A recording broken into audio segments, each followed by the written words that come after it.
হারামে কোনো বারাকা আছে? হারামে আছে অস্থিরতা, সাময়িক উন্মাদনা, এর ভেতরে বারাকা নাই। হালালের ভেতরে আল্লাহ তাআলা বারাকা ঢুকিয়ে দিয়েছেন। আচ্ছা আপনারা বলুন তো, গরুর গোশত খাওয়া এটা হালাল না হারাম? হালাল। কুকুরের গোশত খাওয়া হালাল না হারাম?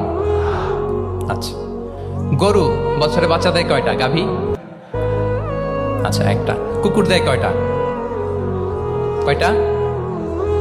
7টা, 8টা, 10টা? ফ্যামিলি প্ল্যানিং নাই তো? দেদারসে দিচ্ছে। আচ্ছা, গরু হালাল, কুকুর হারাম। গরু বাচ্চা দেয় কয়টা? কুকুর দেদারসে দিচ্ছে। তারপরেও বলেন, আমাদের এই যে বাংলাদেশে আমাদের কুরবানির ঈদে লক্ষ লক্ষ গরু জবাই হয়, বিয়ের অনুষ্ঠানগুলোতে এত গরুর গোশত আমরা খাই, প্রতিদিনের চাহিদা মেটানোর জন্য তো কত গরু কোরবানি করা হয়। এরপরে বলেন বাংলাদেশে গরু বেশি না কুকুর বেশি? সবাই বলেন গরু বেশি না কুকুর বেশি? কারণ কি? হালাল। কারণ কি? এই হালালে বরকত ঢুকিয়ে দিয়েছে কে? তাহলে if there is no concept of halal and haram, there is no Islamic lifestyle. প্রথম core value of Islamic lifestyle হচ্ছে আপনাকে হালাল দিয়ে আপনার জীবনকে সাজাতে হবে। লা ইয়াদখুলুল জান্নাতা জাসাদুন গুযিয়া বিল হারাম। হারাম খেয়ে বর্ধিষ্ণু যে দেহ, সে দেহ আল্লাহর জান্নাতে প্রবেশ করবে না। মানে whatever you consume it should be হালাল। এটা হালাল হইতে হবে। শুধু যেটা আপনি খাচ্ছেন এটাই না, কুলু মিম্মা ফিল আরদি হালালান তাইয়্যিবা, আল্লাহ তাআলা বলেছেন যেটা কনজিউম করবা হালাল হবে, হালাল হতে হবে।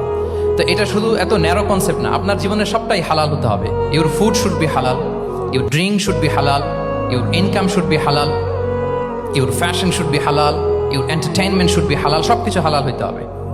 আমরা অনেকে যে ভুলটা করি, আমরা খাওয়ার ক্ষেত্রে শুধু হালাল খুঁজি, এরকম অনেকে করে, কিন্তু অন্যান্য ক্ষেত্রে হালাল হারামের বাজ বিছান নাই। আমি একটা উদাহরণ প্রায়ই দেই, দেখবেন যে আমাদের বাংলাদেশের সরকারি অফিসগুলোতে তো ঘুষ চলে নাকি?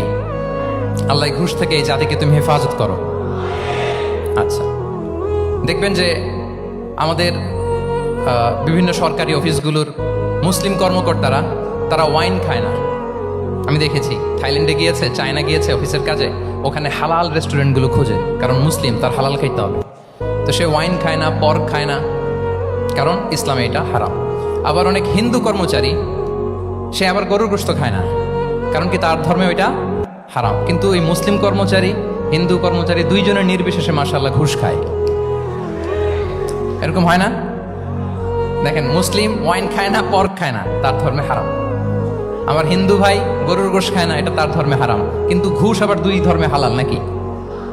হ্যাঁ, হালাল। তার মানে ওই যে pick and choose, you got the point, right?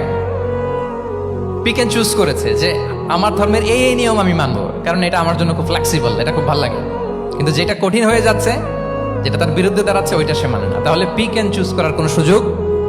আমরা আমাদের গোটা জীবনকে হালাল দিয়ে সাজাইতে হবে, তাহলে your lifestyle will be Islamic lifestyle. এই কথাটা কি বুঝতে পেরেছেন? তাহলে ইউর ফুড শুড বি হালাল, ইউর ড্রিঙ্ক শুড বি হালাল, ইউর ফ্যাশন শুড বি হালাল, ইউর ইনকাম শুড বি হালাল, ইউর এন্টারটেইনমেন্ট শুড বি হালাল, even your relationship should be হালাল। ব্যাপার কি? এটার এত আওয়াজ বেড়ে গেল।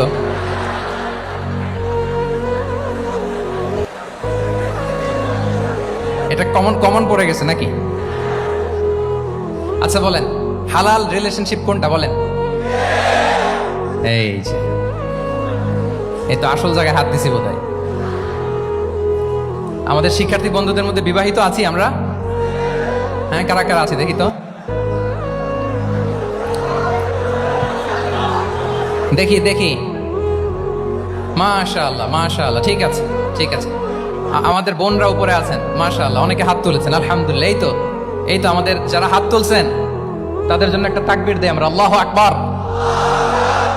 এই যে আপনারাই বলেছেন, আমার কোনো লিগ্যাল অপিনিয়ন দেওয়ার প্রয়োজন হচ্ছে না, যে হালাল রিলেশনশিপ হচ্ছে বিয়ে। তাহলে বিয়ের বাইরে যদি আমার কোনো রিলেশনশিপ থাকে, হালাল না হারাম? ফতোয়া দিচ্ছে কে? আমি? আপনারাই দিচ্ছেন। বলেন, বিবাহ পরবর্তী কোনো যদি এক্সট্রা ম্যারিটাল রিলেশনশিপ থাকে, এটা ইসলামে হালাল না হারাম? তাহলে pre marriage relationship, after marriage relationship, এটা শরীয়তে হারাম। তো এই হারাম যদি আমি এই হারামের সাথে যদি নিজেকে জুড়ে দেই, তাহলে আমার লাইফস্টাইল এটা ইসলামিক লাইফস্টাইল হতে পারে না। আমরা বিয়ের মতো পবিত্র বন্ধনের মধ্য দিয়ে আমরা আমাদের দাম্পত্য জীবনকে উপভোগ করব। আল্লাহ তৌফিক দান করুক। এই যে অনেকে হাত তুলে ফেলছে মাশাআল্লাহ, তার মানে সেকেন্ড ইয়ারে আছে, ফার্স্ট ইয়ারে আছে, থার্ড ইয়ারে আছে, আলহামদুলিল্লাহ হালাল রিলেশনশিপে তারা গিয়েছে মাশাআল্লাহ। তাহলে হালাল হারামের ব্যাপারে যদি আমরা বলি, আমাদের পুরো জীবনের প্রতিটি অঙ্গন আমরা হালাল দিয়ে সাজাবো, কি বলেন? পারা যাবে তো ইনশাআল্লাহ? হারামের সাথে আমাদের কোনো সম্পর্ক আছে? হ্যাঁ, আমরা সবকিছু হালাল দিয়ে সাজাবো তো?